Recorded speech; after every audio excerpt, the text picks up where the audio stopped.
సొంత party కార్యకర్తలపై MLA యశస్విని రెడ్డి ఆగ్రహం వ్యక్తం చేశారు. పార్టీకి వెన్నుపోటు పొడిస్తే సహించేది లేదని వార్నింగ్ ఇచ్చారు. పాలమూరు బిడ్డ సహనం నశించిందని, ఇక పాలకుర్తి కోడలుగా సమాధానం చెప్తానని అన్నారు.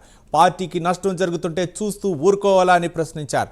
ఆడబిడ్డగా ఓపిక సహనంతో వేచి చూశారని, పార్టీకి మోసం చేసేవారికి ఇదే చివరి అవకాశం అన్నారు. ఇకనైనా తప్పులను సరిదిద్దుకోవాలని సూచించారు.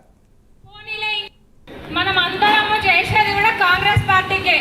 కాంగ్రెస్ పార్టీలోనే ఉంటూ కాంగ్రెస్ పార్టీకి వెన్నుపోటు ఓడిసేటోళ్ళు ఉంటే మటుకు పాలమూరు ఆడబిడ్డ సహనం అయిపోయింది.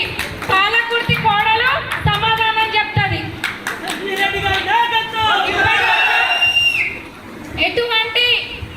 ఎటువంటి చేస్తున్నా చూసుకుంటా కూర్చున్నాం.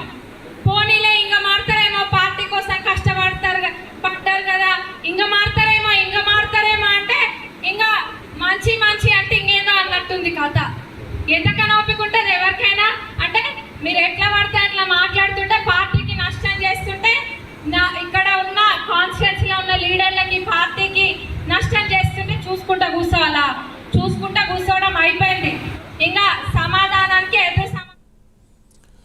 పాలకుర్తి ఎమ్మెల్యే యశస్విని రెడ్డి కార్యకర్తలపై అసహనం వ్యక్తం చేశారు. ఎన్ని రోజులు ఓపిక పట్టాలి, ఎన్ని రోజులు సహించాలంటూ ఆమె ఘాటైనటువంటి వ్యాఖ్యలు చేశారు. కార్యకర్తలపై తప్పుడు నిర్ణయాలు, మరోపక్క సొంత పార్టీకే వెన్నుపోటు పొడుస్తున్నారంటూ ఆమె అయితే ఘాటైనటువంటి వ్యాఖ్యలు చేశారు. దీనిపై మరింత సమాచారం మా కరెస్పాండెంట్ తిరుపతి అందిస్తారు. తిరుపతి, రవి, పాలకుర్తి నియోజకవర్గ కాంగ్రెస్ లో ఎమ్మెల్యే యశస్విని రెడ్డి వర్సెస్ కార్యకర్తలు అన్నట్లుగా రాజకీయం మారిపోయిందనే చర్చ కొనసాగుతుంది. గత కొద్ది రోజులుగా కాంగ్రెస్ పార్టీలో వర్గ విభేదాలు కొనసాగుతున్నట్లు తెలుస్తుంది. కాంగ్రెస్ పార్టీ వర్గ విభేదాల నేపథ్యంలో బీఆర్ఎస్ పార్టీ నేతలు, కొంతమంది కాంగ్రెస్ నేతలు కోవర్టుగా పనిచేస్తూ కాంగ్రెస్ పార్టీకి తీవ్రని నష్టం చేకూరుస్తున్నారని కూడా కాంగ్రెస్ పార్టీ సీనియర్ నేతలు కావచ్చు, ఎమ్మెల్యే యశస్విని రెడ్డి అభిప్రాయాన్ని వ్యక్తం చేసిన పరిస్థితి కనబడుతుంది. కాంగ్రెస్ పార్టీ కార్యకర్తల సమావేశంలో సొంత పార్టీ కార్యకర్తలపైనే పాలకుర్తి ఎమ్మెల్యే యశస్విని రెడ్డి ఆగ్రహం వ్యక్తం చేయడంతో రాజకీయ వర్గాల్లో చర్చగా మారిన పరిస్థితి కనబడుతుంది. పార్టీలో ఉంటూ పార్టీకే వెన్నుపోటు పొడిచేటువంటి నాయకులను ఇక సహించేది లేదంటూ యశస్విని రెడ్డి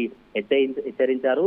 ఇక పాలమూరు బిడ్డ సహనం అయిపోయింది, పాలకుర్తి కోడలు సమాధానం తప్పకుండా చెప్తుందంటూ కూడా కాంగ్రెస్ పార్టీ కార్యకర్తలను ఉద్దేశించి ఆమె ఆగ్రహం వ్యక్తం చేసిన పరిస్థితి కనబడుతుంది. పార్టీకి కావచ్చు, ఇక్కడ ఉన్నటువంటి కాంగ్రెస్ లీడర్లకు నష్టం చేస్తుంటే చూసుకుంటూ కూర్చోవాలని ఆమె ప్రశ్నించారు. చూసుకుంటూ కూర్చోవడం అయిపోయింది, ఇక సమాధానానికి ఎదురు సమాధానం ఖచ్చితంగా వస్తుంది. ఎన్ని మాటలు అన్నా కూడా ఆడబిడ్డగా ఎంతో ఓపికతో సహనంతో ఇన్నాళ్ళు భరించాను, ఇక అలా ఉండదు. ఇప్పటికైనా పార్టీలో ఉండే దొంగ వేషాలు వేసే, పార్టీకి మోసం చేసే వారికి ఇదే చివరి అవకాశం, ఇప్పటికైనా సరిదిద్దుకోండి అంటూ కాంగ్రెస్ పార్టీ కార్యకర్తలకు, పలువురు నాయకులకు ఎమ్మెల్యే యశస్విని రెడ్డి హెచ్చరించినటువంటి పరిస్థితి కనబడుతుంది. ప్రజెంట్ ఇప్పుడు ఈ ఎమ్మెల్యే యశస్విని రెడ్డి వ్యాఖ్యలు సోషల్ మీడియాలో కావచ్చు, కాంగ్రెస్ పార్టీ నేతల్లో చర్చనీయాంశంగా ఉన్న పరిస్థితి కనబడుతుంది. గత కొద్ది రోజులుగా కొంతమంది కాంగ్రెస్ పార్టీ నేతలు బీఆర్ఎస్ పార్టీ సంబంధించిన నేతలతో కోవటై బీఆర్ఎస్ పార్టీ నేతలతో కలిసి ప్రయాణం కొనసాగించడం కావచ్చు, కాంగ్రెస్ పార్టీలో ఏం జరుగుతుందో చెప్తున్నటువంటి విషయాలను చేరవేస్తూ కాంగ్రెస్ పార్టీకి నష్టం చేస్తున్నటువంటి ఉద్దేశంతోనే కాంగ్రెస్ పార్టీ ఎమ్మెల్యే యశస్విని రెడ్డి ఇలా ఆగ్రహం వ్యక్తం చేసినట్టు తెలుస్తుంది. మరి చూడాలి